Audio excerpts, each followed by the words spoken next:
'yan uwana jama'ar jihar Bauchi,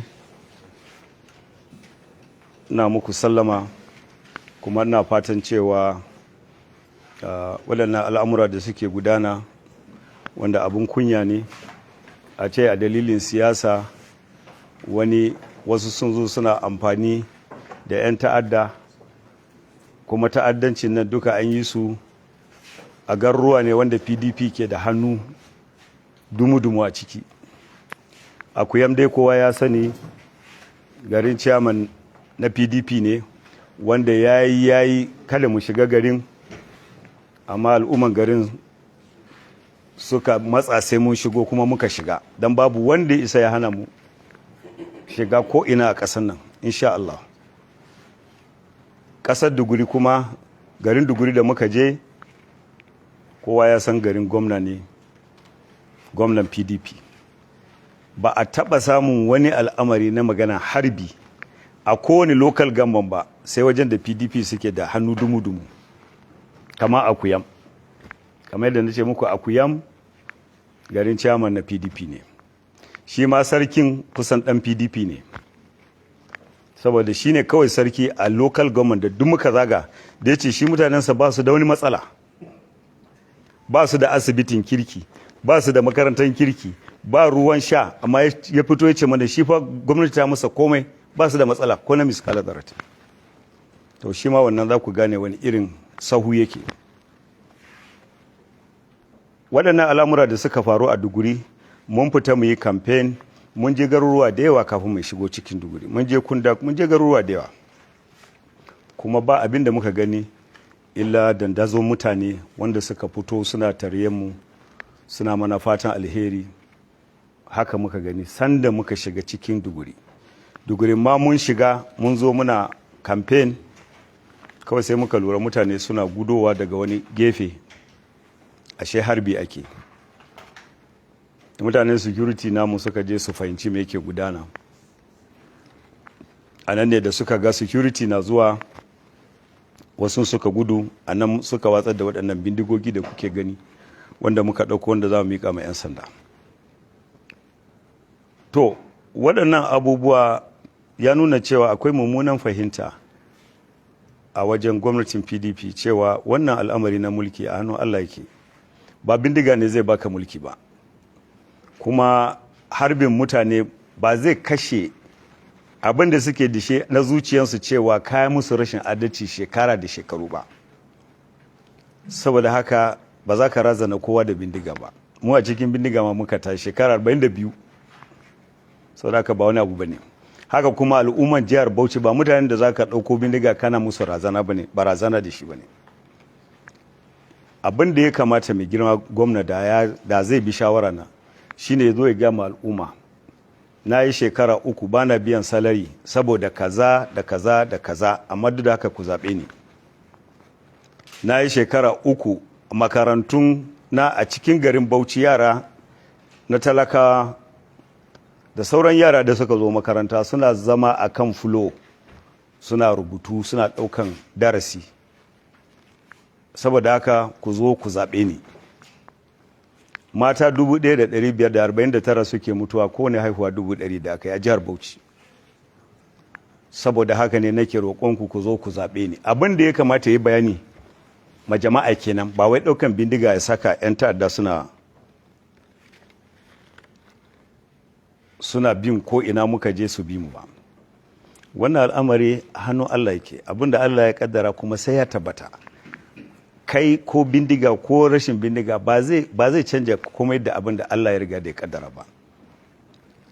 Saboda haka ni na sha duk local government da na sha gaya ma jama'a magoya bayan mu, kar ku zubar da jinin kowa, kar ku ɗauki ran kowa.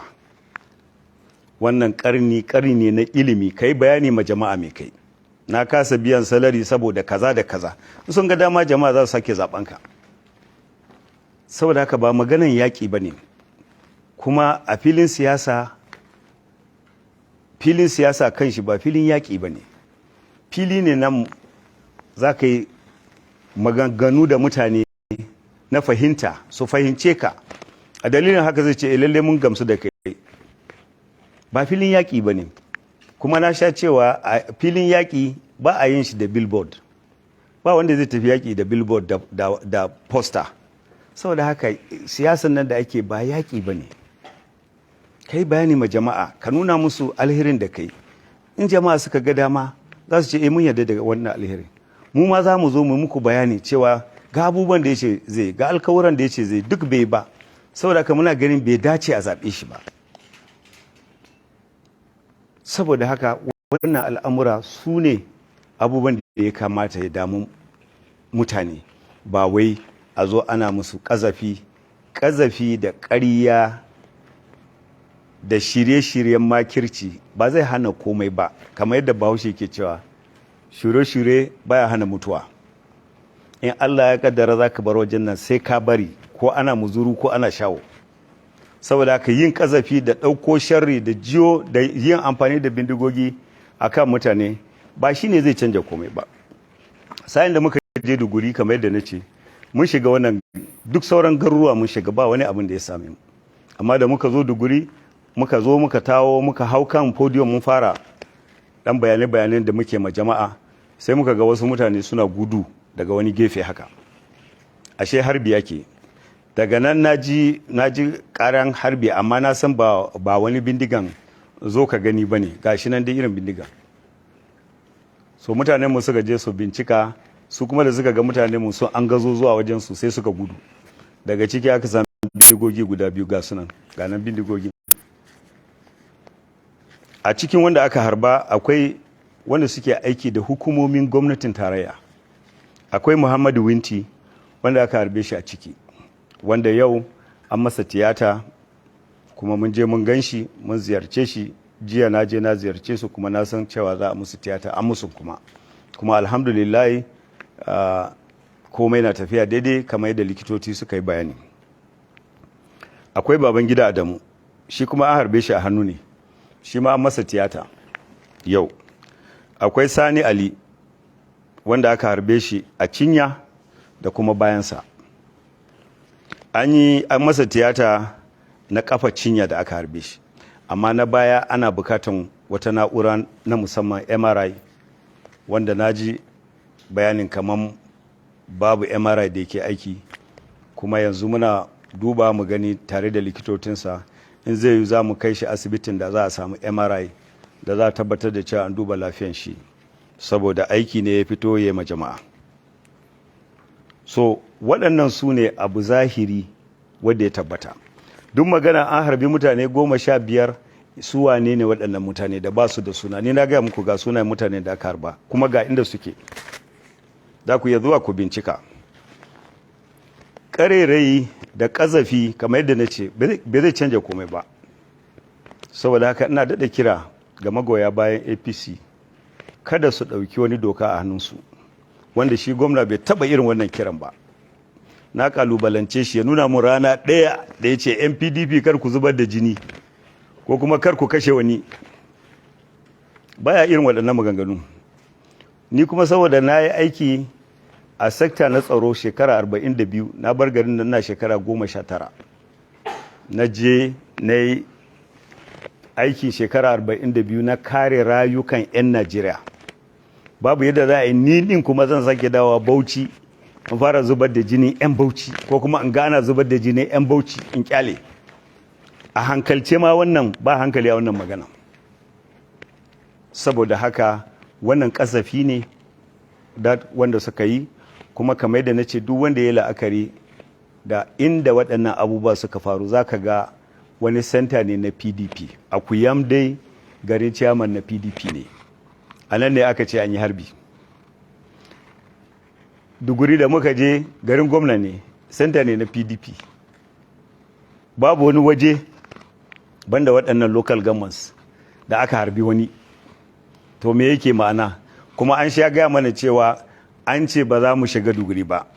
Akuyan ɗin ma an ce ba za mu shiga Akuyan ba. Ranar farko da suka faɗa na ce mu bari mu jira washe gari za mu shiga, kuma washe garin muka shiga.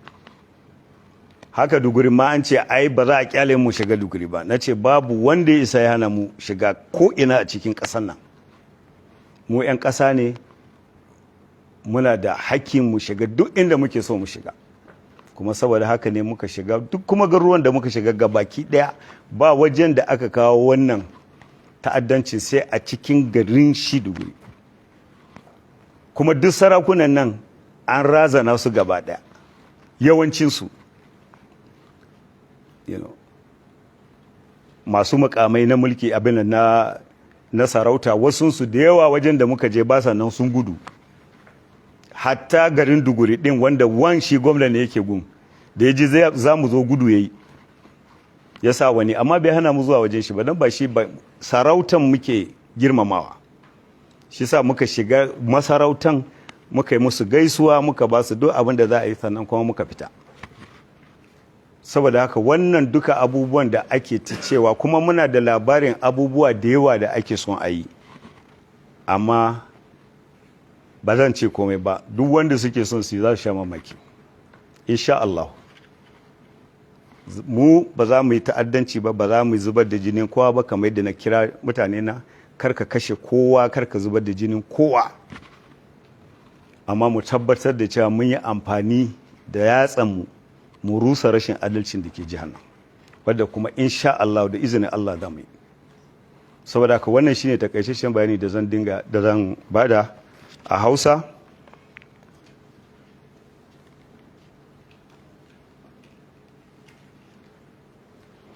So kamar yadda nace waɗannan dai sune takaitattun bayanan da nake so na yi.